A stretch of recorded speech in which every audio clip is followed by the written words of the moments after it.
it's my great honor to introduce Mr. Tony Serra.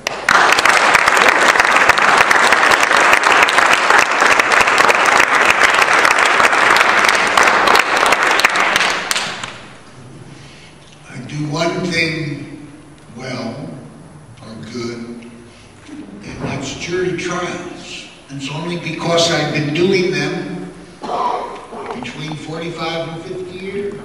And I still have, I guess, the mentality and the passion and the strength to do them. I'm presently in a very serious triple homicide case, which was originally charged as death penalty. So I'm still going, so to speak, after all of these years.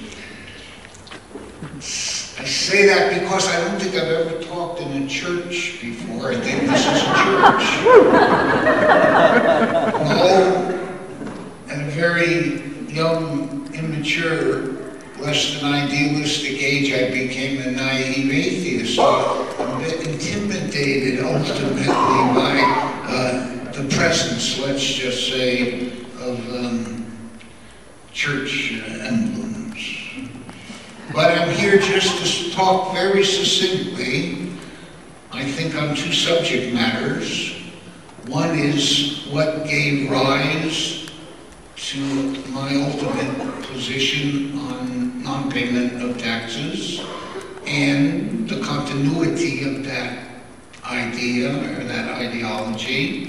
And then, how did you like being in federal prison camp as a consequence? So let me start with the first.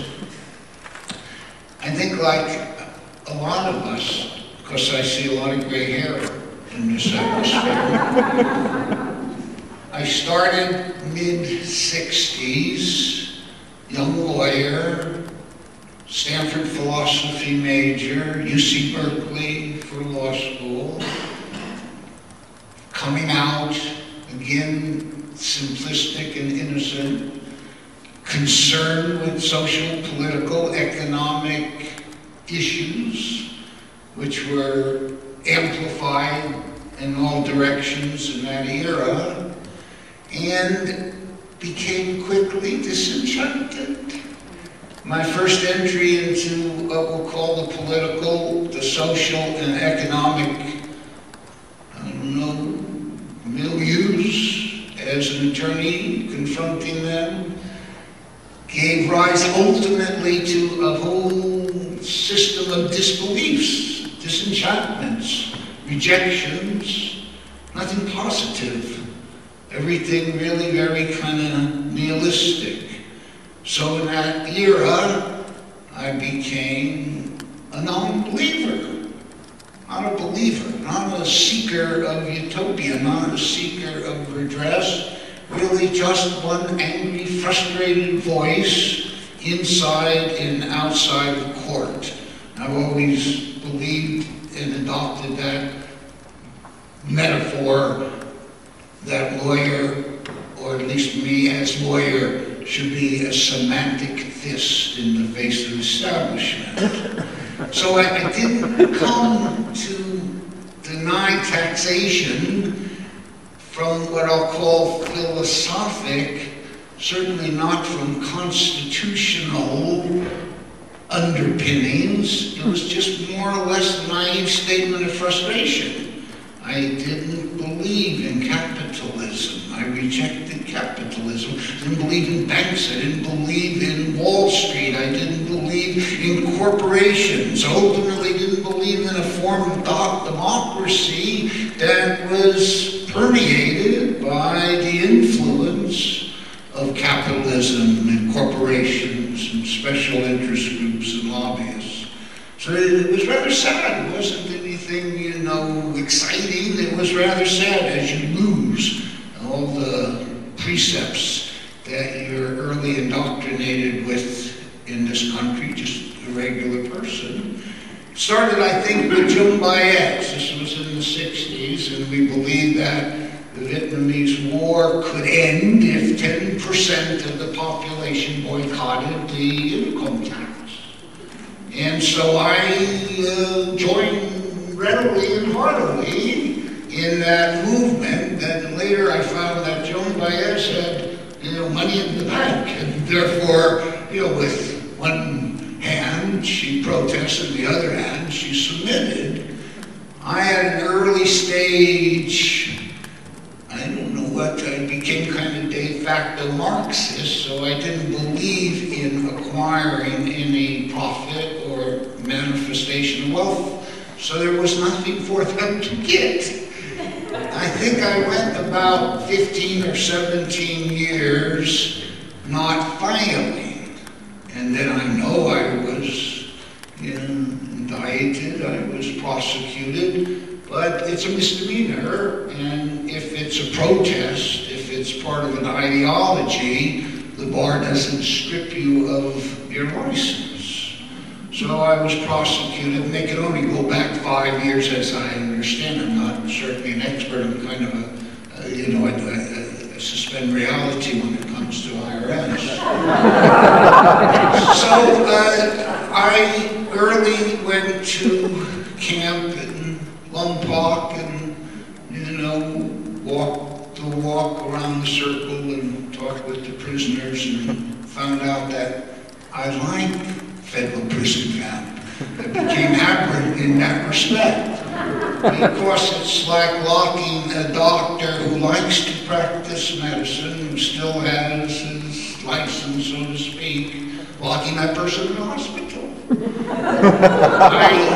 I could do writs, I could do appeals, I did things I've never done before, marriage, divorces, and bankruptcy, and contracts, and all kinds of civil matters that I know not what, but I had, enough education in the civil field to at least fulfill that for the inmates, and it was exciting to have a seat out, door somewhere, and almost like a over busy dentist, they'd be lining up and hear the stories and, give your best hopes and get into the law library, and if it required letters or if it required filings, I could have the office help me on that.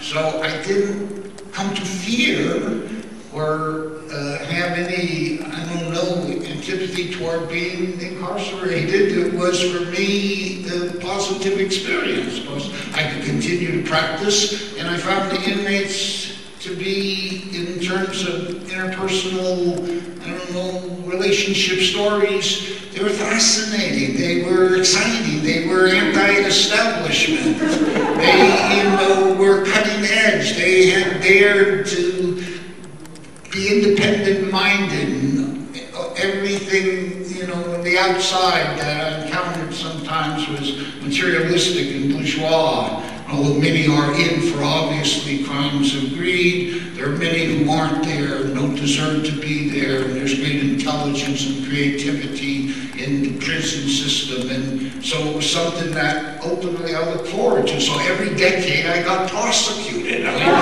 hoping to be prosecuted again. And it's only misdemeanor, and it's not moral turpitude, so I go to prison, I do my work, and I come out. I think that, at the same time, when I denounced, in essence, the corporations and the capitalism and the banks and the way dropped out, I have no insurance, I have no checking account, I have no money in the bank, all of those things, at one level made me free. I didn't fear, I still got it. I think I got one, I read it today, it came earlier this week or last week, but a big fat letter that they're gonna, try to garnish something, or I don't even read it, but it's like a threatening type letter. I filed it appropriately, and she in the wastebasket. At any rate, this is maybe just one thing I'd like to leave in. This is what I think, but again, naively and simplistically, we know that all of the major corporations pay little or no tax. They make billions and billions of dollars. And the tax falls on the working class of the corporations. If they are some way maneuvered into paying any tax whatsoever, they pass it on to the consumer. So it really falls on the back of the working class. Way taxation started, maybe, I don't know, but Romans conquered a territory and then they extracted a tax. And so the vanquished paid the tax to the victors. And I consider myself, I'm a free man. I'm not, going to submit to the authority of whatever you want to call it, corporate America. I don't want my children killing for oil, and I'm not going to support armaments that benefit ultimately corporate America. So I think it's a fundamental real resistance, and what was said in the 60s, maybe by Joan Baez and others, that if 10% boycotted the tax, we could turn things around. And I think that the real trick is not to have money in the bank, because then it's an action, without really any concrete meaning, because they get the money, and I assume they'll get the interest and the penalties along with it, so you're paying more. But it might be that I'm aberrant, because as I told you, I have no fear of jail. My friends are there, my colleagues are there. I find it more interesting than the outside.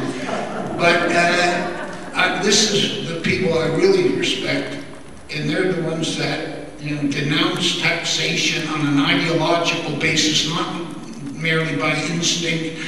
And they have constitutional arguments that I think are bona fide, but they don't win, and they go to prison, not a misdemeanor like myself, but they go to prison. I've seen them and I've represented them. They go for 5 years, 6 years, 7, 8 years. Hard time, good people who should never be in there, and victims of the exploitive capitalistic state. So to those, I really raise my hand to salute. And to you all, I give my deepest respect. I think it is the most meaningful issue where we can silently and vociferously change things. Take away their money and things will change. Thank you.